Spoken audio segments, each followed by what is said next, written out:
the other side. Yes, We're ma'am. How you using doing your today? space.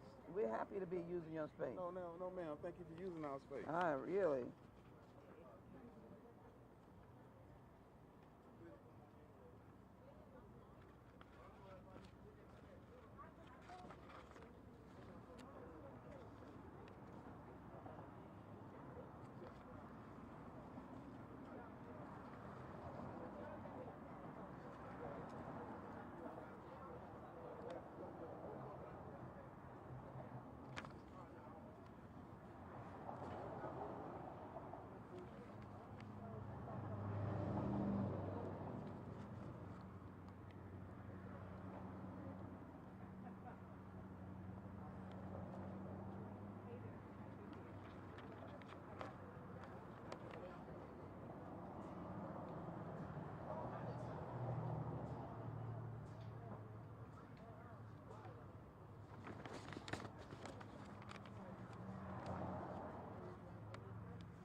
Let me thank you for your patience just for a moment. And excuse me.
Is there not a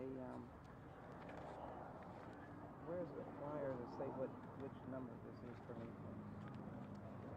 This is which number is it?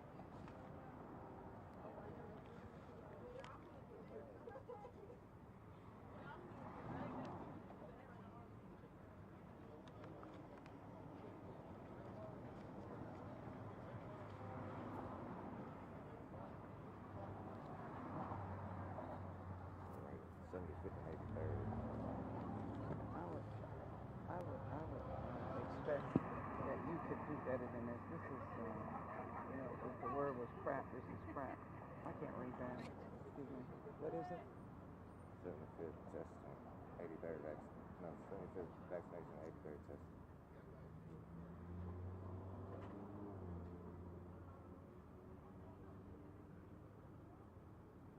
Just grateful what for. Can you move that up, please? Move it up.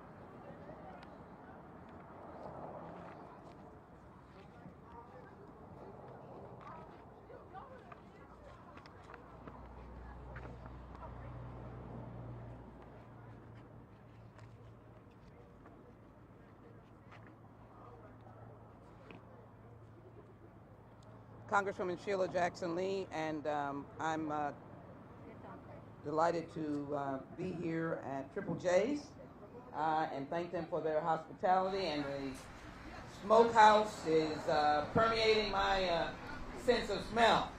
And I hope those ladies who are standing over there, if they have not been tested for COVID, they can get free testing right here. They haven't gotten their booster shots. That's why we're here. We knew that the business was going to be strong. We want to thank Rhonda, who is at the rodeo, for her courtesies. And this has been a family business, and it is a business that continues to be a strong business. So we are here. Why? Because more than half of Texans have gotten COVID-19. We're here because we really do want to get on the other side of COVID. And my friends, we're not yet in Harris County.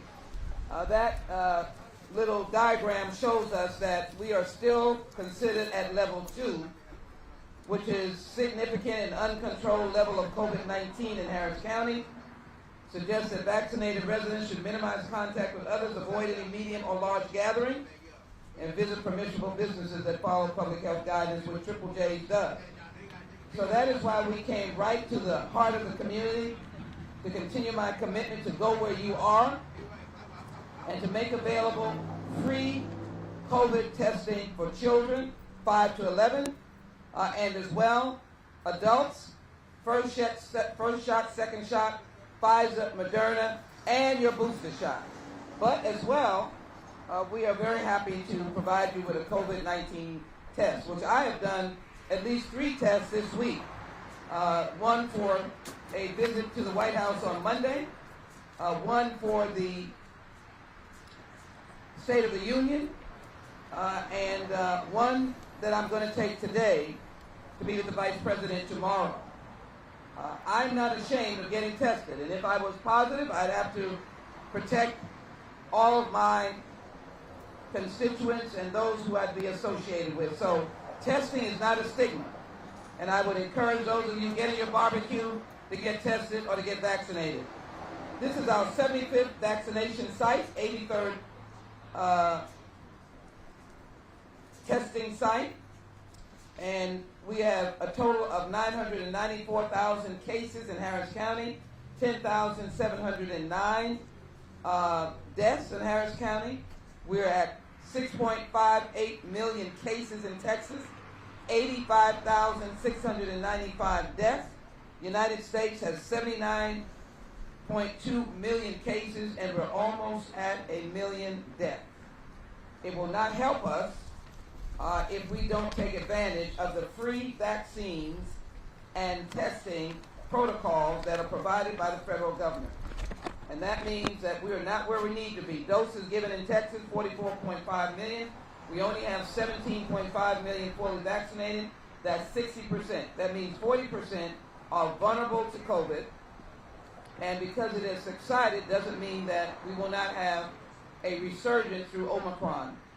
There are 550 million doses given and fully vaccinated, 215 in the United States, and we're only at 65%. You know, the world watches and says with all of the free access to testing and vaccines, and we live in South and Central America, we live in India or Asia Pacific, or we live in the continent of Africa and we can't get tested. Why Americans won't get tested and or vaccinated?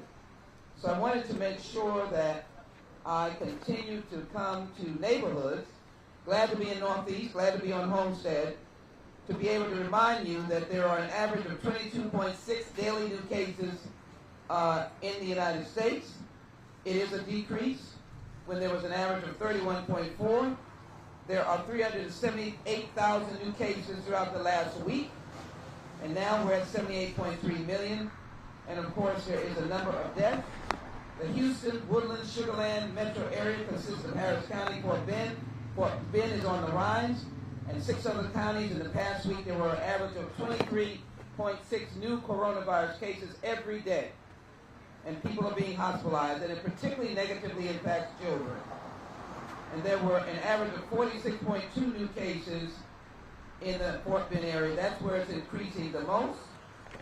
But it also includes Chambers County and a number of other counties. So my message is not to frighten, not to exaggerate, but to tell people that for your own good, why I'm out here today why we've been open since 11:30, why we'll take 1 or 2 or 3 of you that will want to be vaccinated with your boosters, and or to ensure that you get your first shot, second shot, or your children can get vaccinated, which is very, very important, is because, one, I care, and because it is extremely important to deal with the increasing numbers, or the numbers that go on and on and on and on. That is why we're here, because COVID-19 has not gone. It has subsided. We have circumstances where you can take your mask off indoors if you feel that you're in an audience or a group that is fully vaccinated. That means even as you go to services tomorrow, if you're not sure that every single person is vaccinated, I want to thank the faith community for continuing to have people wear their masks when they are not speaking in front of the mask. And so I'm hoping all these good folk getting the barbecue, that's why I came in the afternoon, I know they'd be here, to get a quick test. If they can get a quick test, they'll be in good shape to make sure that they're protecting their family. So let me ask Lynette to come forward. Thank you, UMCC, for helping us. And I want to make sure that we give appreciation to you. Just tell them how simple it is to get a test or a vaccine. Thank you so very much. Hi, I'm Lynette. I'm from UMMC. I want to just say it's very easy to come and get a test. We don't have any waiting right now. Give us your information. We do a quick little nasal swab on you, and that's it. If you want vaccines, we have Moderna, we have Pfizer, we have boosters. We have no line waiting. We had 2 PD Pfizers done today, and we had 3 boosters done today. Very easy, very simple. So come on out and get your vaccines or your tests. And COVID is still out there, and COVID is still real. Thank you. Thank you so very much. I want to thank our host, Triple J's, for, you got to tell them how long you've been here in terms of this community store. You do so much for the community. You open your doors to us. We believe in coming to the neighborhood. We want you to say a word there. Thank you so very much, and thank Rhonda as well for her kind generosity. I want to say thank you again to Congressman Sheila Jackson Lee for selecting Triple J's to host a free COVID-19 testing, vaccine, and booster site. I want to encourage everyone to please come out, get tested, get your vaccine, get your booster shot.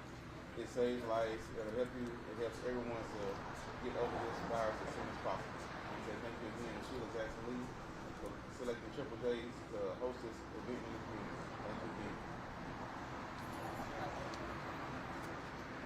Well, thank you, and I'm going to wink at you because I know you got some folks vaccinated back there working. And, well, let's say it loud. Let's say it loud how you believe in it. Yes, ma'am. Yes, ma'am. I do believe in it. I've been vaccinated. Our coworkers have been vaccinated and have their booster shots as well. Wow, they need to get an applause.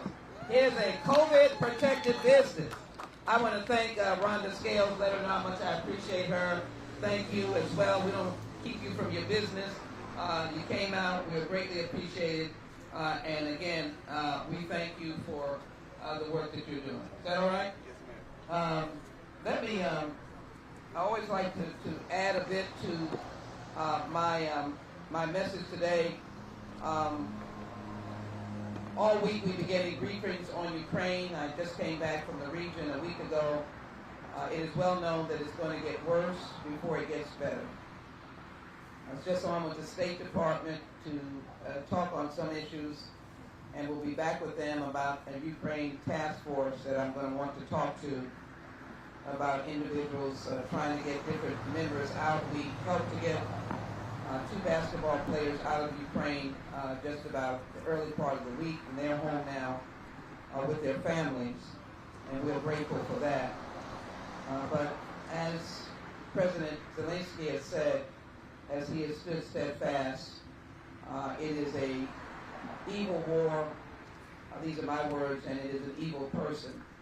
The ceasefire that gave us just a second of inspiration was immediately violated by Russia, which did not allow the pathway of fleeing refugees to get out, or fleeing individuals to get out safely.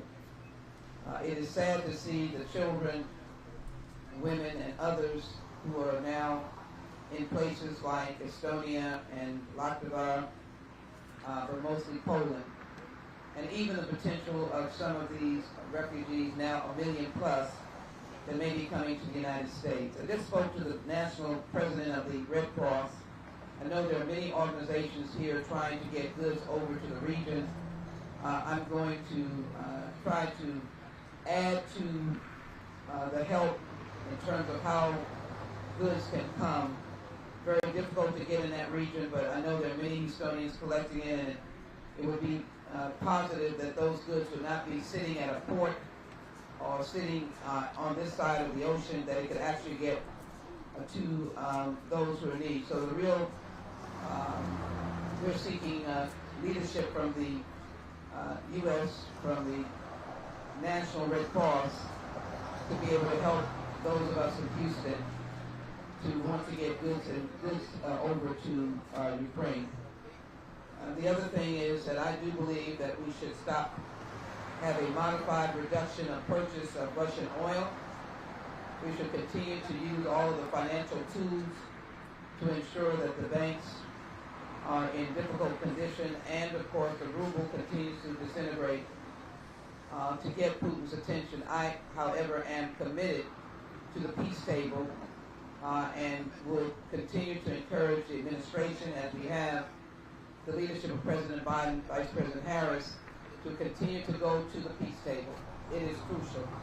Continue to press Putin to find a way with President Zelensky to ease their differences. The difficulty is that the representation of Putin are so much full of untruth. There's so many lies. There's no reason to fight Nazism. It doesn't exist.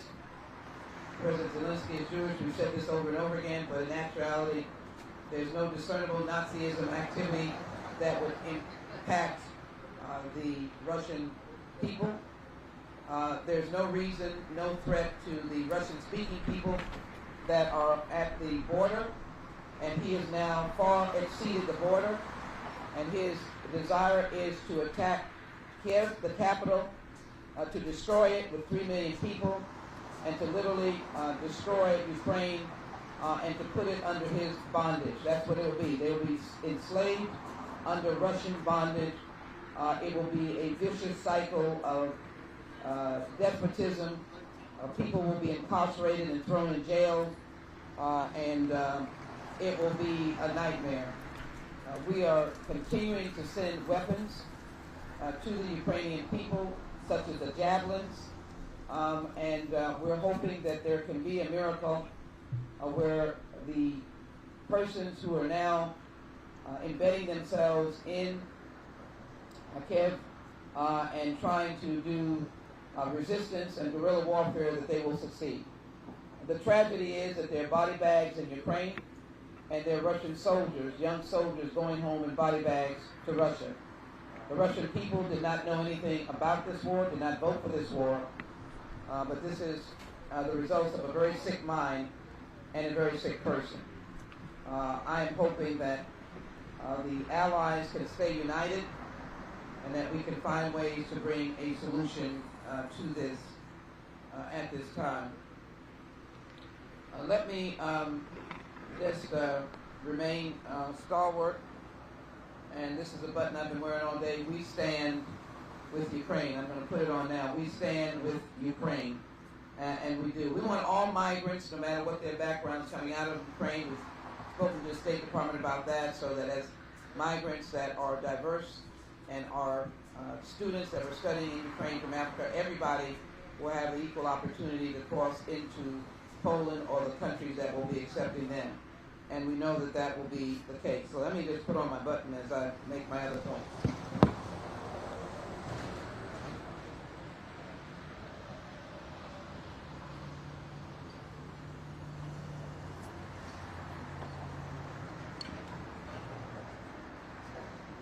I want to specifically speak to, I'm headed back to Washington. I'm headed back through the commemoration of the Bloody Sunday.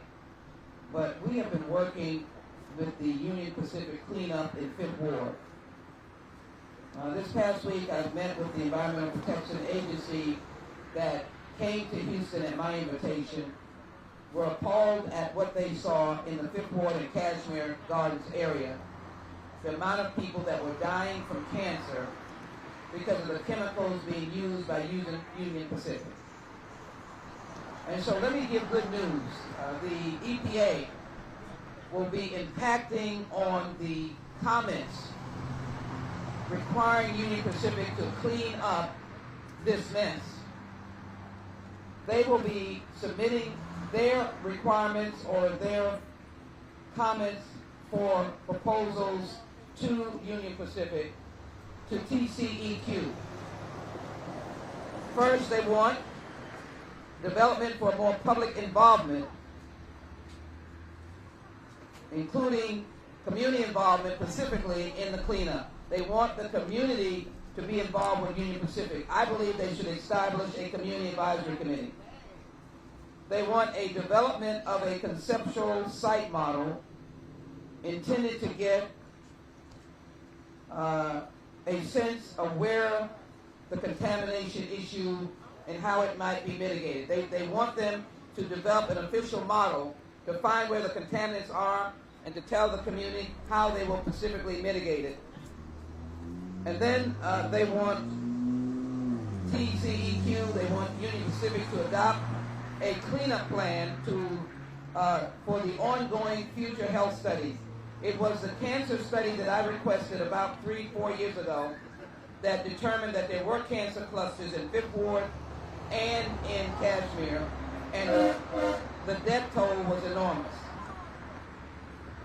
And they want to make sure that they get a deeper response from Union Pacific. This may ultimately result in the elongated process of establishing a Superfund cleanup, but that is a very detailed process. And they also want to determine how pollutants have left the site and where they have gone off-site. So how they have gotten into the air and how they have gotten into other parts of our community. This has been an ongoing contamination, and the question is how many other contaminants have mixed in with creosote and created a cancerous condition. I'm excited that EPA is involved, that they're going to give extra added requirements in the comments. I encourage the TCEQ to work with the Environmental Protection Agency. This announcement of their comments will be made next week. But we are grateful that they will be having a stronger impact with the Union Pacific cleanup. And we will expect to have the response to those who have suffered. When I walk the blocks in that area, every household door that I knocked on, someone had died from cancer or someone was suffering from cancer as we speak. So it is extremely important that we address that question, and my office will continue to work, and it is the Biden administration's EPA that now is engaged with TCEQ, and Union Pacific will have to respond to the community and expect them to have a more effective cleanup protocol and model to go deep into this question of contaminants so they can clean up Cashmere Gardens and Fifth Ward and do it now. Now let me offer my concern to former Nimitz High School graduate and Brittany Griner. I knew her when she was here with the WNBA that has now been detained for almost a month in Russia. She has legal representation and the team's interests, but I am likewise interested. We know that there were some issues dealing with vape cartridges and other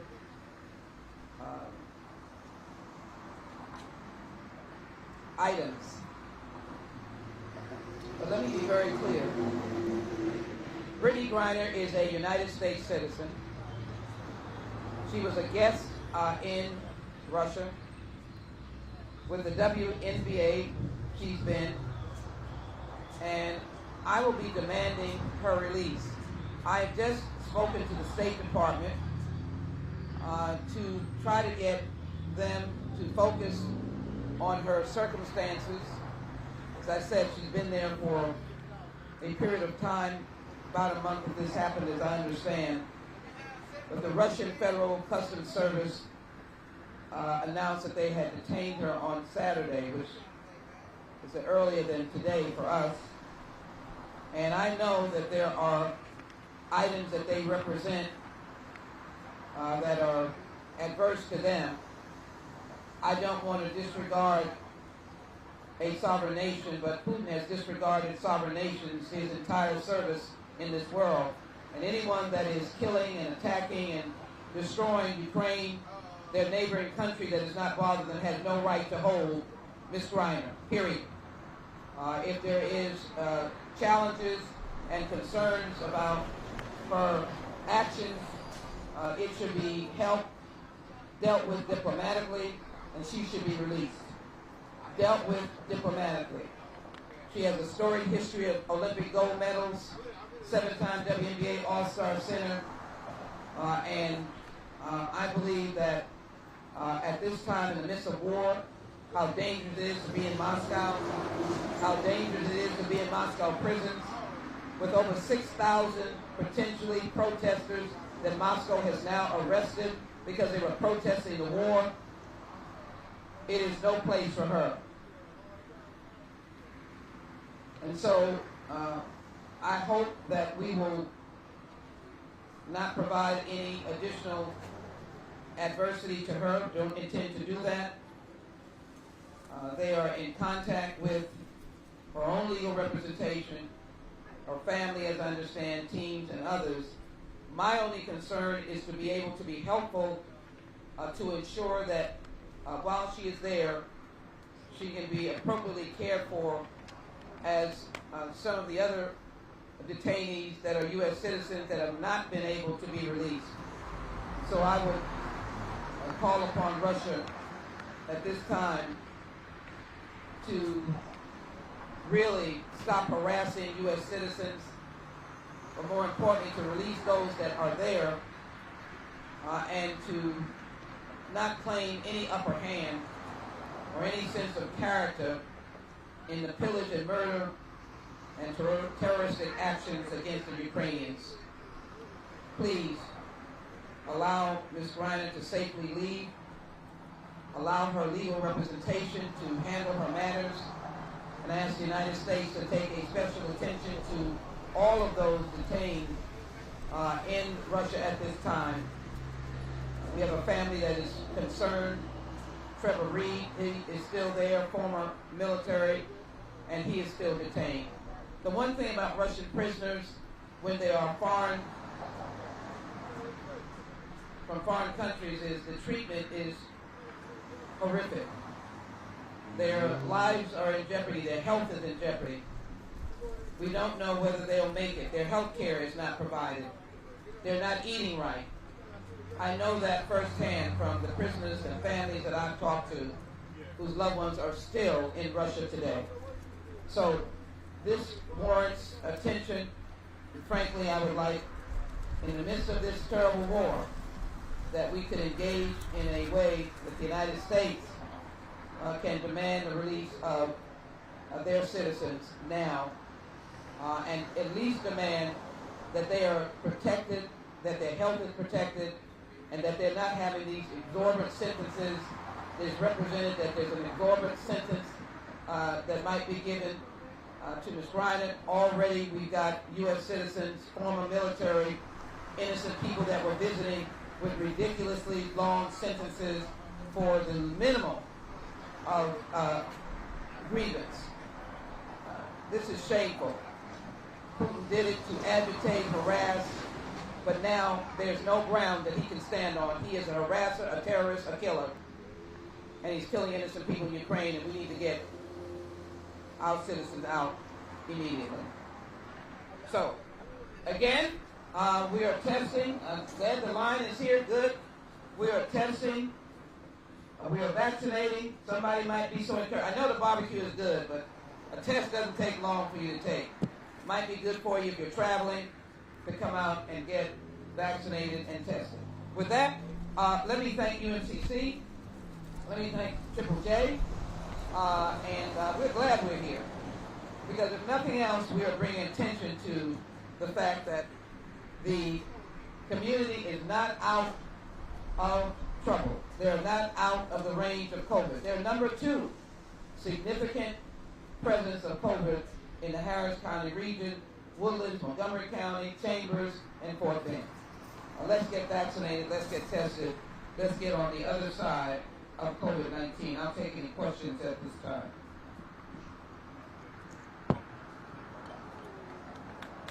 Let me thank all of you again.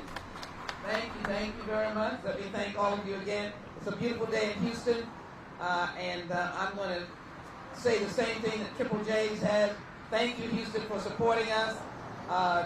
Congratulations to the rodeo. It's teeming over with people, hopefully vaccinated and tested. We're taking the leap. Let me also welcome a number of guests, members of the United States Congress who have come in, particularly the chairman of the Democratic Caucus, Hakeem Jeffries, and many others. Our assistant leader, Catherine Clark. Leadership from the U.S. House is here to participate in the rodeo with my colleagues and fellow Houston congresspersons, and we are glad for that. Just want to get people tested, and we just want to get our very, how shall I say it, exciting basketball player who's given us much joy, Brittany Griner, along with Trevor Reed and others who are similarly locked up in these miserable, dangerous Russian jails. We want them out. And I want to say to the people who protested, up to 6,000 Russians who protested against this senseless, purposeless, moralist, without moral law, war, that they did not know. Let me say it again. Senseless, purposeless, immoral war that they were given no notice of.